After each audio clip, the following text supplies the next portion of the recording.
Hey, y'all. Hey.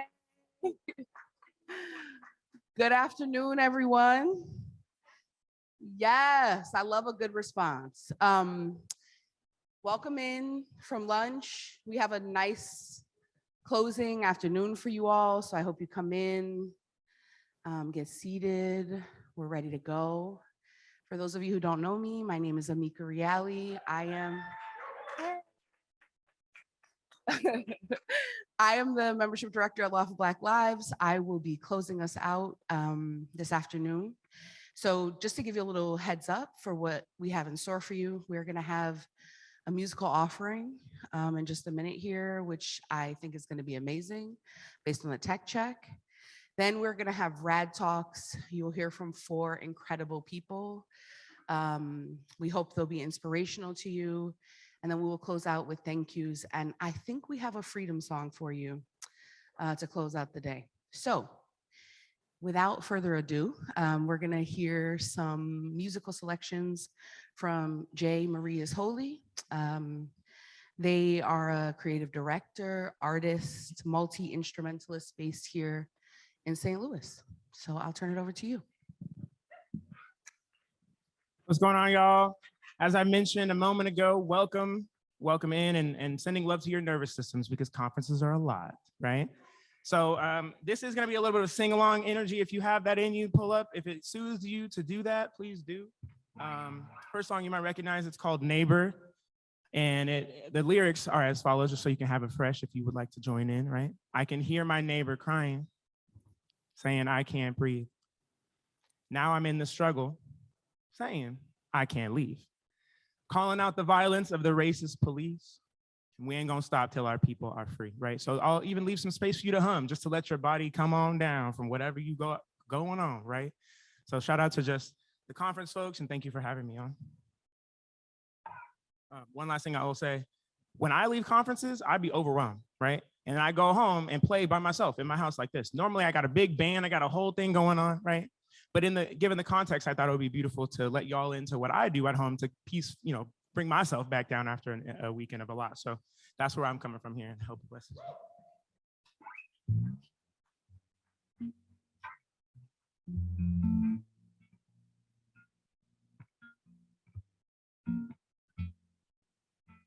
I can hear my neighbor crying, saying I can't breathe.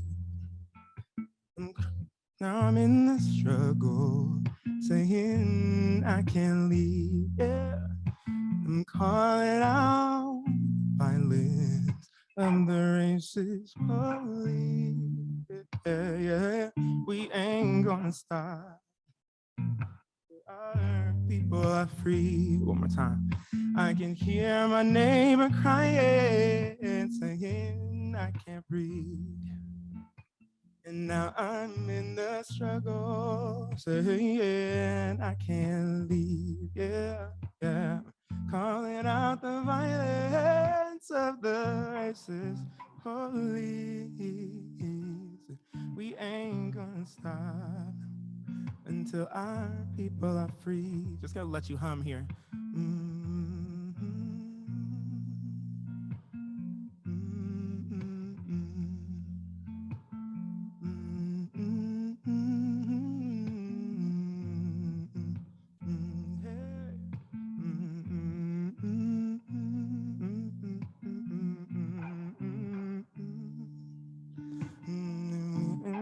Stop till our people are free. Last time together, I can hear my neighbor crying, saying I can't breathe.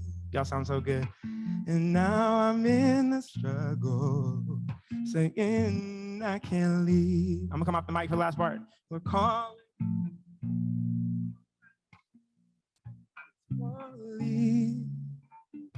And we ain't gonna stop, no, until our people are free. One more time, let me hear you on that last part. One more time. I said, we ain't gonna stop, no, last time. We ain't gonna stop, no, no, no. Y'all sound great. Until our people are free. Give yourselves a hand. That's beautiful. That's beautiful. We dropping in. We dropping back in, y'all. Thank you. Thank you for having me. I'm gonna do two more songs. One in this middle song is it's called When You Say. It's just another meditative piece. And I hope it brings you into where you want to go, right? You come here and you got a lot of ideas, right? We got a lot of thoughts about what we believe and what we think now. It's stirring inside us, right? And now we got to go home and do what we think and believe and say, right? So this song is called When You Say.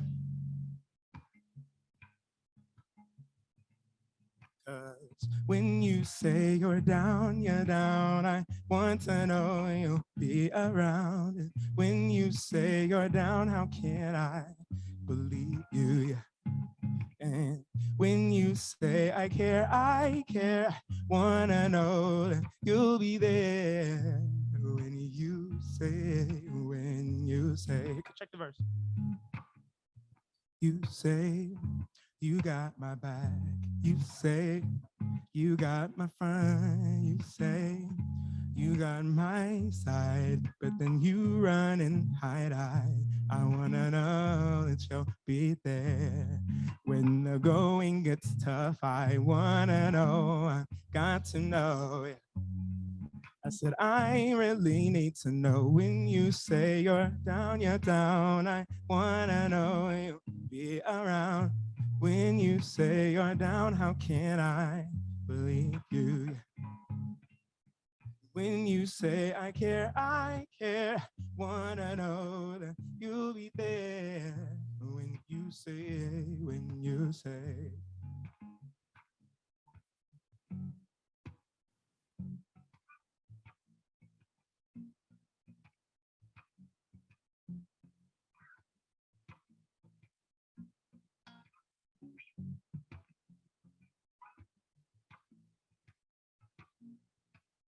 I wanna know that you'll be there, yeah. 'Cause when you say you're down, I want to know you'll be around, yeah.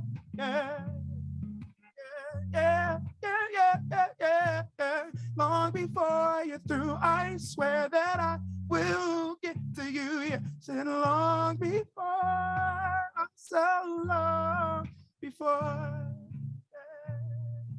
Yeah.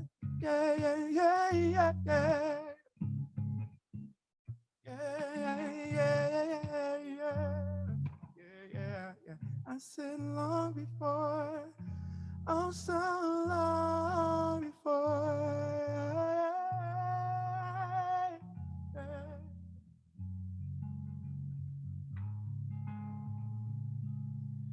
Keep that in your spirit, y'all. Keep that in your spirit. When you go home, you got to be able to deliver. Don't run and hide, okay? This is the last one. If you catch on to this one, let's do it together. Welcome, getting those speakers ready. Thank you so much, y'all. The next song is something I wrote after I had to figure out what my role was after Trump got elected. You know what I'm saying? Back in the day when how naive we were. We got so much more work to do, y'all, but we got to get ready to do it, right? The song is called Get Ready, or Welcome. Welcome to not knowing. Welcome to a shared fear. Welcome to the end times. Hey, we've been here for years and years. Welcome, yeah. Welcome, I said welcome. We got to be ready to fight till the birth of the world we want. World we want, yeah. We got to be ready to fight till the death for the world we need. For the world we need, yeah.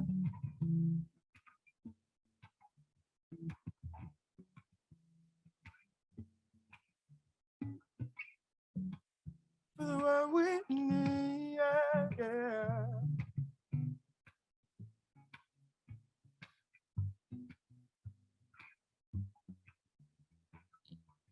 We got to prepare, y'all.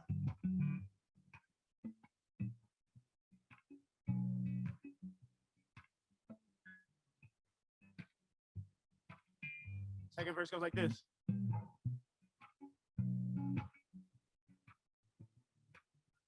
Prepare to be a warrior. Yeah, yeah, yeah. Prepare for some long nights. Prepare to be impolite. Prepare, but don't let them dim your light. Prepare. Prepare as I get prepared. Yeah, yeah, yeah, yeah.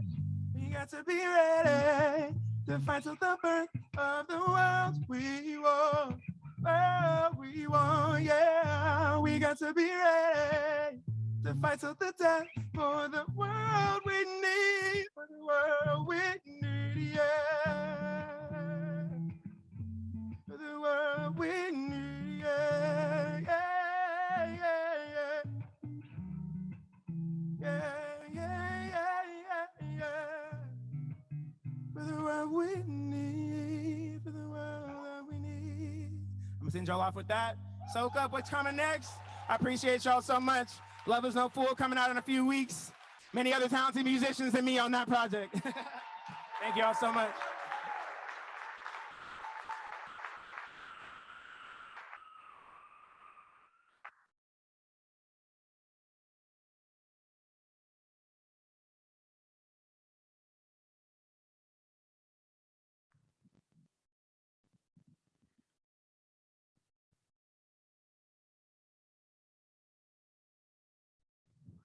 All right, y'all, give it up for J. Marie is Holy one more time.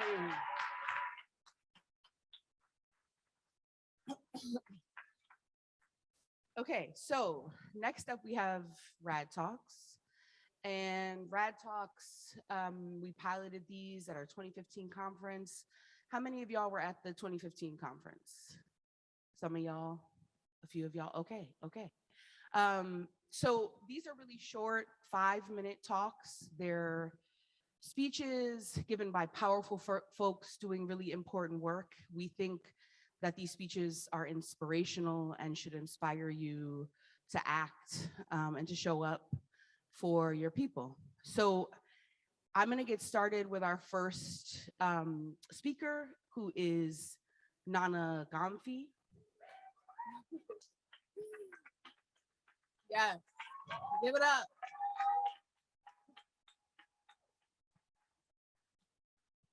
So Nana is an attorney, an educator, and the executive director of the Black Alliance for Just Immigration.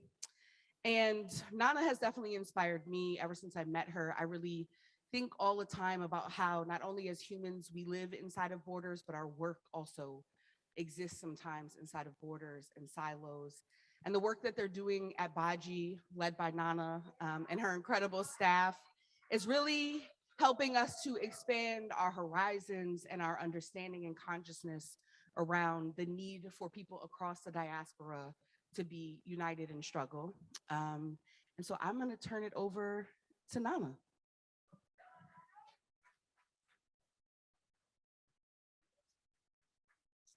Thank you so very much. I'm so glad to be here. You all look lovely. Even with vision impairment, I can see you. Look great. You look great. You look great. Thank you, Law for Black Lives, for inviting me. So thrilled to be here. This is like a breath of fresh air, this entire conference. I'm going to start off, because anyone that knows me knows, you should not ask Nana to talk for 6 minutes, but, or 5 minutes now, I hear. I'm going to start off, we got to bring, and I want to continue some of that energy that sibling brought here that was so wonderful. I'm going to ask you to do a little singing with me. We're going to change the words a little bit. So I'm going to tell you the chorus we're going to sing back, and then I'll get to talking, I promise. I know a place, y'all, will take us there. Ain't nobody crying. Let's hear it. Will take us there. Ain't nobody worrying. Ain't no smiling faces. Lying to the races. Come on, help me. Help us, take us there. Take us where? Take us where? To take us where? Immigration policy is the place where all the devilment happens. All of the oppressive systems come together, and Black immigrants are impacted most of all. We stand at that intersection of racial justice and immigrant rights. And so when we sit as Black migrants and we think about we take us where and what it takes to take us there, we know that the answers to those questions for Black migrants, particularly for Black trans migrants, free us all. And so I'm so pleased to join you today to talk about what winning means to us. If immigration, not just in the US, but globally, is where all the oppressive systems come together to push their demonic anti-Black devilment, then we know that winning means dismantling each and every one of those oppressive systems, whether they're happening inside or outside of what is very loosely described as the migration system. Winning means no more cops, ICE or local. No more cages, detention prisons, jails, mental health spaces, spaces where elderly folks are locked up, that all those cages are gone. And you know what else it means? Don't be mad. No more courts. The abolition of courts in all their forms. When Black migrants experience police, we experience the double punishment of the criminal sanction system and the detention deportation system. When we experience police, we experience police violence. Peace to Botham Jean, peace to Patrick Loyola. When we experience cages, we experience forced sterilization, like in places like Irwin. We experience sexual abuse, like in places like Stewart Detention Center. We are at Rikers, dying right along with our African-American siblings. So when we call for abolition, we don't call for the abolition of ICE. That's petty, that's small. We call for the abolition of it all. Winning means getting to travel wherever you are as Black people, whenever you want, to wherever you want to go, not because you're being pushed by the forces of US imperialism, not because you can't make it at home due to your race and gender, free Brittany Griner, but because you want to. It's your heart desire. You want to experience what our beautiful sister, Vice President of Colombia, Francia Marquez, describes as the delicious life. And so you go where you want to go so you can experience that delicious life. And when you show up, you are welcomed with home tongue, home food, home music, and a community that you are connected to, not separated from in family separation and community separation, but that you are plugged into so that you can live the best damn life you can and actualize for yourself and for your family. How do we get there? So I'm going to do three pieces of gold to hold. You know, I'm a con, come on. I'm from Ghana, we into gold. 3 pieces of gold to hold. First piece to hold. Crab don't birth bird. I'm gonna translate that. Crabs don't give birth to birds. Crab don't birth bird. This system is a crab. It's not gonna suddenly turn into something with pretty feathers that gonna fly off somewhere. It is what it is. Not like crabs. I'm a Cancer, birthday coming up. I'm okay with the crab, but it is not a bird. And we have to get real with that and understand that and sit in that, whatever it means. And if that means that we must eliminate the crab, then we must eliminate the crab so that we can have the bird. We must get rid of what is this death cult that can only reproduce death and grab the life-affirming, delicious, sweet, fresh systems that we know we want to put together so that we can build life. Second piece of gold, my mother taught me, peace be unto her. We would help her do things. And she would turn to us and say, you are not helping me because I didn't tell you to do that. And we'd be so crushed. It's like, what? She's like, you are not helping me. Stop saying, I'm helping you. I'm helping you. You are not helping me. I didn't ask you for that. How many times do we have to have our community say, I did not ask you for that. Thank you for Juneteenth, but that's not really what I asked you for. I didn't ask you for more police training. I didn't ask you to legitimize the immigration court, for God's sake. I didn't ask you for that. If you ask me, do I want court or no court? I say no court. Let us stop offering help that no one is asking for and start asking, what do you want, and providing that help. And then lastly, I think I'm doing good on time. The winning is in the fighting. We've heard so much over this conference about the win and how do we win and how do we know that we win. And it's sounding a little Trump-like, okay? It's not, we don't win. Every time we fight, we don't win. Let's be clear. Sometimes you fight, you get your ass whooped. And you just get your ass whooped. There's nothing good that comes out of it. You know what I'm saying? Maybe you learn a little bit more about the power of VIX, but basically, you just got beat. You can learn the lesson from that, maybe figure out how to beat the cheat, as our brother Mike, our elder Mike Jones taught us, but otherwise, come on. But that's okay. The winning is in the fighting itself. Raise your hand if you've heard the expression. It's a little old. You can't fight City Hall. Not you can't beat City Hall. Not that you can't whoop City Hall. You can't even put up your dukes, or in the case of me as an Angoleta, you can't even do a good leg sweep on City Hall. And so when we fight, when we say no, when we stand up against all odds and we make the effort, we bear ourselves heading towards freedom, we are winning. We are winning. And we continue to win. Let's get free, y'all. Let's win. Let's take us there. Thank you.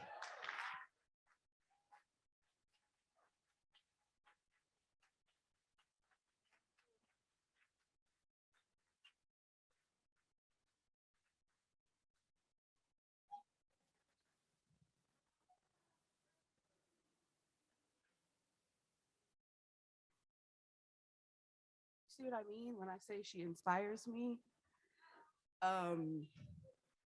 Okay, so next up, we have a local brother. Mike Milton is a St. Louis. Yep. Give it up. Give it up. So most of y'all know him, but for the people at home, Mike Milton is a St. Louis-based organizer and the director of the Freedom Community Center. And for almost 20 years, he's been engaged in the work of creating and building the world that many of us are fighting for. So I will turn it over to you. What's up, y'all? Y'all heard me? Can we give it one more round of applause for Miss Nana, please? That's beautiful. Love you, sister. I want to invite us really quickly. We're about to talk about something really heavy. I want us to close our eyes and take one big collective breath with each other. Can y'all do that with me? All right, let's do it. Close our eyes. Deep breath. Release.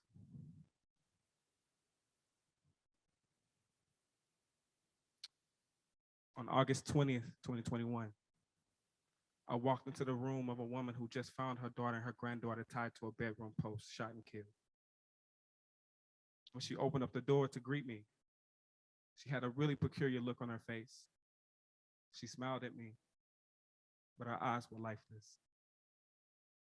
As we walked into her living room, there was this circle. There was these social workers and lawyers and nonprofit groups, and they were talking about the funeral at first. Ms. Terry sat a little bit outside of the circle. Someone had the audacity in that moment to say that only if Black men had access to mental health would her babies be alive. When I looked at Ms. Terry, that's the first time that I saw that smile go away. She winced as if someone punched her in her chest. When I looked at her, I saw her despair. I asked her, I said, Ms. Terry, do you want these people to go? She said, actually, yeah, I would. And in my mind, I turned it to Martin. Y'all know Martin, he'd be like, get the step in. Everybody started filing out of the room. I was starting to pack up my things to go, leave. She grabbed my wrist and she said, baby, Ashley, can you stay? Me and my other practitioner, Ronnie, organizer. We stayed, we put up a chair. I looked her in her eyes and I said, Miss Terry, I can't begin to even imagine the words to say to you today. A big pause happened. And she looked at me and she said, baby, there are no words. When I walked up to hug her and Ronnie joined me, I whispered in her ear, I said, I know you might not have words, but does it have a sound? And maybe 15 seconds went by. It was the most quiet, piercing thing I've ever experienced. At the bottom of that 15 seconds, I can feel her body start to contract.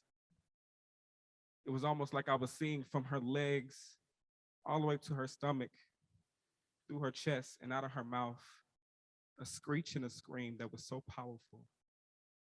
It was a screech of 1,000 Black women. So much pain. In that moment, her pain was my pain. Her rage was my rage. Her tears were my tears.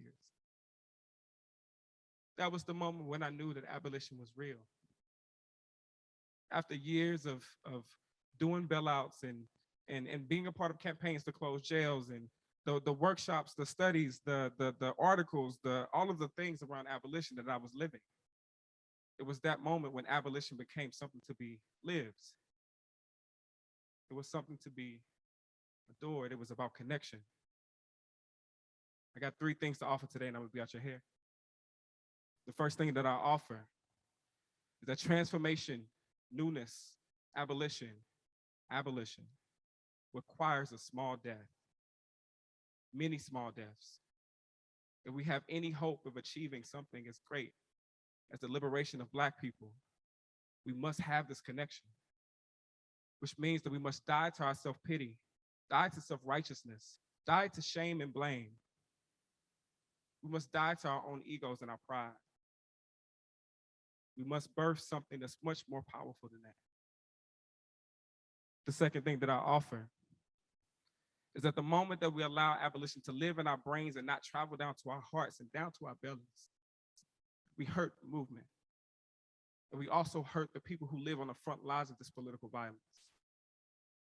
Abolition is not a complicated math problem. It's not something to be studied or a really good debate problem. Abolition is a new way of being. It's a new way of relating to each other. The third thing that I offer really quickly is that abolition, the people who will carry us to abolition into this new freedom will be the ones who have had bullets pierce their flesh, people who have knives to their livers, people who have been caged. They are the ones who will carry us to this magnificent freedom. I heard so many times this conference that the lawyers must take the back seat. You must take the back seat and submit. You must do all of these things. But one thing that I would ask you is to listen and be in community with each other. My name is Mike Milton. I'm the Executive Director of Freedom Community Center. And what we do is that we build a movement of survivors, those who are directly impacted by violence. And we create systems that actually keep us safe, but we also build power. We use transformative justice and restorative justice practices to address serious violence that happens within our communities. We hold both those who are harmed and those who are doing the harm. When I called Ms. Terry and I said, Ms. Terry, I'm going to have a conversation this week. Do you mind if I work with you as an example? Ms. Terry told me, as long as it leads to freedom for somebody else. And we kept talking shit, chopping up with each other. And before I left, before I got off the phone, she said, hold on, wait, Mike, do you remember when you used to say that if we choose to, that one day we'll be able to turn our pain and our trauma into power? I said, yes, Ms. Terry. We are transformed in the service of the work.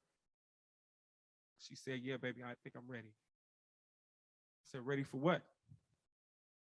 She said, I'm ready to tell people that only if Black men had access to mental health services, maybe my babies would still be alive. Miss Terry will lead us to a new world. Miss Terry will lead the revolution. Thank you.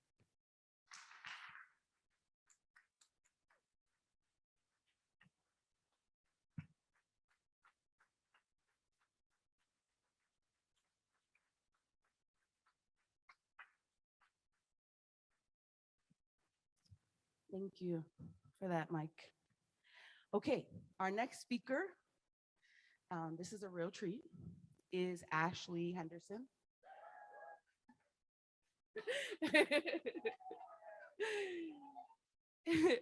She's the first Black woman executive director to lead Highlander Research and Education Center. All right. And she's one of the founders and supporters of the Movement for Black Lives and a longtime partner of L4BL.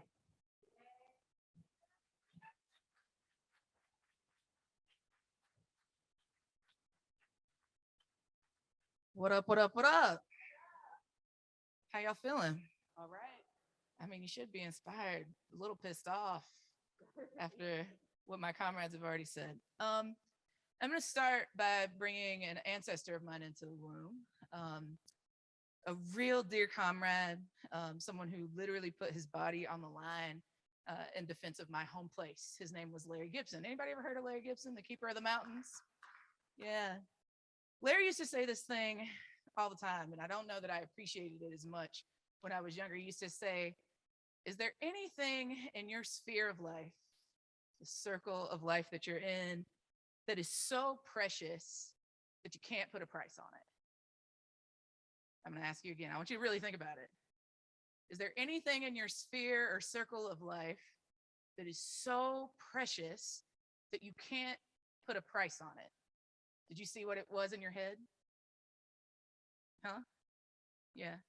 So for Larry, it was the mountains. And for me, it's the whole South. It's everywhere Black people are. So when I say the South, I mean the US South and the global one. And I guess what I would ask you is, like, would you fight to defend the thing that you saw? Yeah? Would you love it in practice? Would you use every gift that you have in your being and collectively with your folks to ensure that it could exist? Would you? Oh, that's not convincing.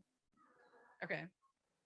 So if that's the case, then winning should be your priority, right? Not just the fighting, right? I do believe that Nana is right. There are wins in the fight. But the Highlander Center isn't just responsible for training good fighters, because fighting does not necessarily a world save and sustain, right? The goal is to win and be done with fighting. So what does winning look like, Ashley? I'm glad you asked. Thank you.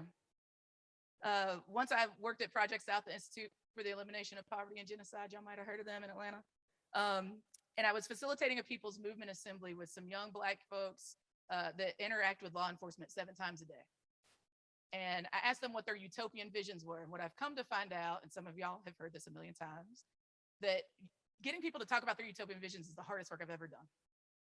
Because 1, people aren't used to being asked. And 2, they can't think about what they deserve. They just think about what they would concede to. Hello, lawyers. Right? And so these young people said, well, in our utopian vision, when the cops mess us up, we get 15 minutes with them alone. And then after that 15 minutes, we'll train them on how to never do that shit again. And I was like, ooh, it gives me goosebumps, because I was like, yeah, that has to make you feel powerful, right? And they were like, hell yeah. And I was like, can I ask you a follow-up question? They were like, sure. I said, in your utopian vision, there would still be police? And they were like, shit. So I gave them 10 minutes alone because they wanted to revamp. And I didn't give them a dissertation on abolition. They didn't read Ruthie Gilmore and Miriam Kaba and Andrea Ritchie, though they should, and Angela Davis. What they did was go talk to other teenagers that looked and lived and loved like them. And they came back and said, Ashley, we got it. I said, what'd you got? They said, in our utopian vision, everybody would have what they need. So there would be no harm. So there would be no need for laws and courts and lawyers, right? That's what winning. The teenagers taught me what winning looks like. When I think about what winning looks like, it looks like repair. Y'all, that's where y'all shout reparations. Woo, yeah.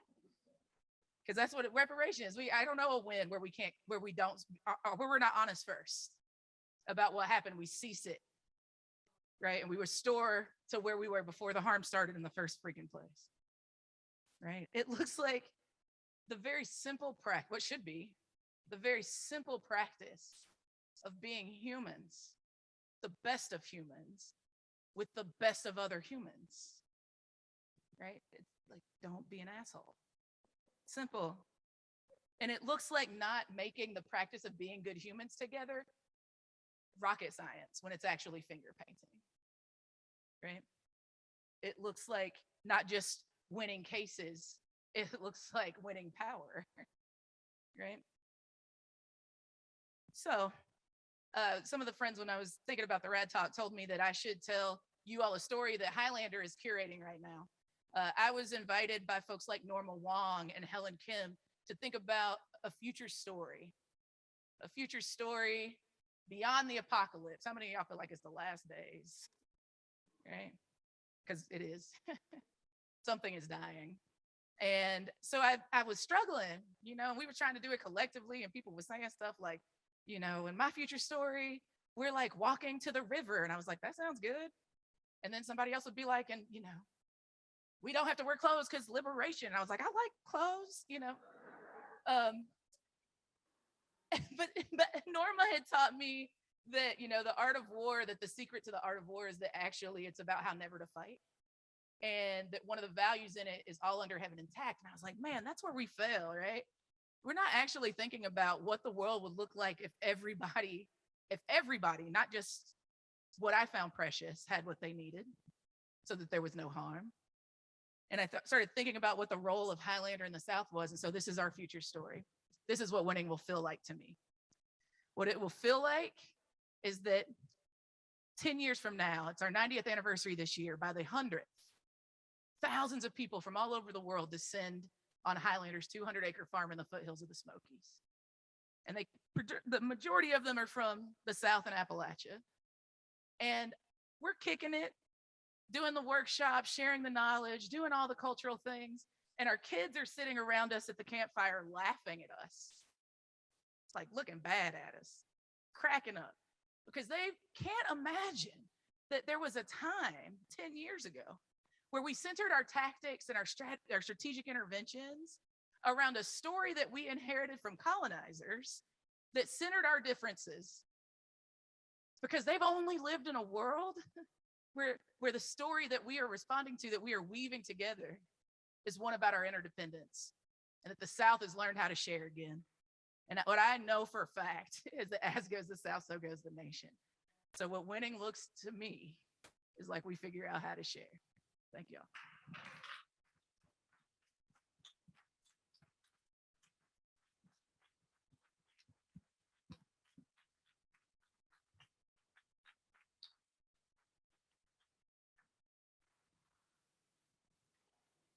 All right, one more time for Ashley.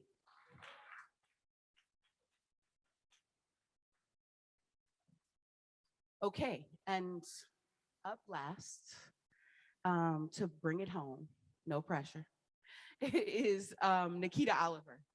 Nikkita is a 2018 Law for Black Lives and Movement Law Lab Innovation Fellow, the first class of fellows.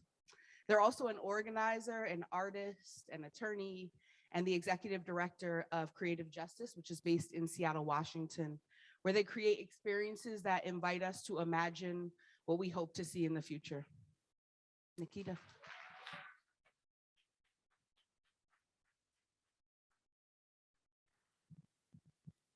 They said no pressure. I feel a lot of pressure. Shout out to my comrades. I feel deeply inspired. Nikkita, I use they, them pronouns. For accessibility, I am 5'4", wonderfully round, wearing a black jumpsuit, black and white sneakers. I have a problem, y'all. I'm working on it. Lovely earrings in the form of a panther. And I have a wonderful cut, thanks to my barber. I'll see you soon. I need a lineup, Jamie. I am humbled and honored to be here, but I'm nervous. because I am a very reluctant lawyer. I have no idea how I became a lawyer. I hate it. And I'm sure some of you do as well. But I want to start with first telling you who I was. In 2004, I was 18, born and raised in Indianapolis, Indiana, in a centrist family, not political, not radical. And I voted on a single issue that now at 36, I would vote differently on, as a person who could give birth and only wants to give birth if I choose to give birth. I voted on the issue of abortion. Please don't gasp. I voted for Bush at 18. I heard it. It's okay. I tell you that story because I want you to know everything that comes out of my mouth next is things that I learned. There are things that I grew into. I have been radicalized and politicized time and time again, and that will happen over and over again, as it should. Fast forward to 2009, 2010, I am a chaplain in the King County Youth Detention Center, the old building, not the new building they spent $300 million on to keep caging children, prosecuting children, and dividing families. And while this building was less nice, it was still devastating. A young person sits in front of me and they say, "Can I tell you a realization?" Absolutely, share it with me. They say, "Nikkita, I have been in out of this facility since the age of 12. I am 17. Both of my parents are in a federal penitentiary. I'm being cared for by my grandmother, and so are my siblings, and she just cannot get enough resources, so I still to survive. Yesterday in group, I realized I am institutionalized. I cannot survive outside of this cage. I do not know how I will eat. I don't know when I will wake up and go to sleep. I don't know how I will go to school." In that moment, I immediately became an abolitionist. Because if this system that we say rehabilitates people leaves a child feeling like they cannot survive without being in a cage, we are doing something wrong. And we will never be able to restore or return anyone to our communities in that fashion. So as I left, I was like, guess what? I'm gonna go to law school. 2012, I show up somewhat bright-eyed and bushy-tailed because I'm never really bright-eyed or bushy-tailed. I'm trying really hard. We are 6 weeks into property class and we start to talk about the Marshall Trilogy. Literally uses the word savages. It is used to substantiate why the United States here on Turtle Island can take land, continue its genocidal behavior, and perpetuate colonialism and imperialism here, and then justifies the enslavement of stolen Black peoples. We are 70 minutes into a 90-minute class. We have 20 minutes left. I am thinking at some point in time, my professor is gonna say something about this shit. 15 minutes, 10 minutes. I G-chat the other Black student in my class. Yes, there were 2 of us, I was lucky. And we rock, paper, scissors on who's gonna bring up the tough issue. I lose or I win. And I say, "Professor, are we gonna talk about how racist and colonial this case is?" And my professor looks me dead in my eye and says, "It is not my job to talk about those things with you. It is my job to teach you the Black letter law so you can pass the bar." And what I already knew became very clear. The law and justice are not the same thing. Simply because it's legal does not mean it is right. And simply because it is right does not mean it will be recognized as legal. So I'm thinking, what the heck am I doing here in law school? What am I doing? I have 3 questions for you. The first is, are you an abolitionist? And if you are an abolitionist, this is way more than dismantling prisons, police, courts, and jails. As you heard from my comrades before, it is also about what we build. What is your vision for the future? Is it healthcare for all? Is it housing for all? Is it education where we have critical race theory because we will repeat the past if we don't know it in the future? Is it a just transition? Is it climate justice? Is it food justice? Is it reparations? To me, it is all of those things. And it will take every hand in this room and in many other rooms and many organizers to make that happen. My second question for you, especially those of us who are lawyers, What risk are you willing to take? Because being a lawyer comes with prestige. It comes with access. And we are self-regulated class of professionals who follow rules and guidelines that do not always benefit our clients or our communities. What risk are you willing to take? Is your bar card worth more than the community you say you serve? My third question, and I come from the land of Seattle, King County. Yes, Martin Luther King County. We are not progressive, y'all. We are not progressive. Nobody really wants to quote Martin Luther King. They only kind of want to. So I'm gonna paraphrase, but hopefully with some accuracy. MLK said, "It is our moral obligation to follow just laws." Conversely, it is our moral obligation, nay, I say our mandate, to disobey unjust laws. Are you willing to disobey unjust laws? Do you know your line? Because at some point in time, the calling will come that you turn your back on this bar card or this bar association or this job as a lawyer, and you disobey unjust laws to stand with the people that are most brutalized. Because as my friend here told you, it is the incarcerated, it is the marginalized, it is the disabled folks in our queer and trans community. This is who is going to lead us to freedom, and they will need us to turn our backs on institutions that have never seen their humanity, never seen their liberation, never held them as true human beings, has always put property and profit over people and planet. You will need to turn and disobey an unjust legal system that will never deliver liberation. If you want to be a lawyer for liberation, you must know your line, because I know the people's movement will win with or without me, with or without you. But how much more glorious of a celebration will it be for the people's movement to win with us? When we tell future generations what we did, I want to tell them we disobeyed unjust laws to pursue justice.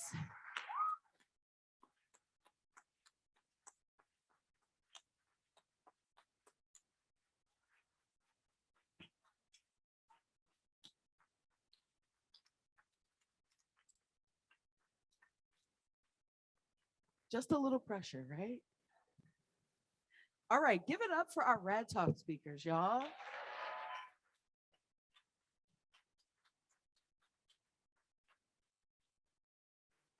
Okay, so one, I just want to say, in addition to our RAD Talk speakers, thank you all for being here. Thank you all for bringing yourselves, for bringing your time, giving your time and your attention to be in community with each other. For our people. So this conference is not the end. There's more after this, right? But a lot came up over this weekend. I heard and read a lot of things about what people were discussing in the small groups, in the liberation labs. I saw conversations on the side into the wee hours of the morning in different pockets of the hotel. And so what we hope is that not only are you leaving with some questions, right? But you're leaving with some better idea and understanding about what you can do as lawyers and legal workers to show up for our people and to build the power of movement. And if you don't know, then you need to keep asking questions, right? But we also hope that you were reminded, right, to be humble and bold as you go back home and you do your work, remembering that the law is only one tool in the toolbox for liberation. We also hope that you made some new comrades, connected with old comrades, and that you stay connected and together when you go home, right? We're in this together. And then we also hope that this morning's liberation labs, how many of y'all were in liberation labs this morning? A lot of you, okay. Just give me a shout if you thought it was a good time or you had it was great, you felt good, okay. Great. So we hope that that isn't the last time that you come together with those tools or new tools to get at some of the same problems that we've been trying to solve, right? So what happens after today? Well, you should be on the lookout for probably another set of emails, but they'll be good emails. They'll have lots of fruitful things in them. We will have a report back from the Liberation Lab, so folks will report out on what happened and what next steps will be happening. We will do that virtually, so you'll be able to see and be a part of that since we won't be together physically. Due to COVID, some of the components of the conference had to be moved. So some of our sessions that were proposed and accepted had to be moved. Our job fair had to be moved. And so we are moving that online. Be out on the lookout for the email that tells you when those things are being rescheduled. Also, there is a survey that will come to you in your email. When we bring people together like this, we want to know what we did well, but we also want to know what we can do better. So we would greatly appreciate it if you filled out that survey. It's about 5 minutes. It will make our next gathering even better. And because I'm the membership director, if you had a good time, if you were pushed, if you were sharpened, if you felt warm, if you felt joy, if you have a craving to be in spaces like this again, please consider joining membership at Law for Black Lives. We are trying to build these spaces and keep making these spaces for you all to meet, not only nationally, but locally. You can go to our website, lawforblacklives.org/membership. If you have questions after, you can see me or Kat, who I know many of you have been in touch with this weekend. We can give you the rundown. We are going to end the live stream at this point. So goodbye to our people online. Thank you for joining us. Thank you for being here with us.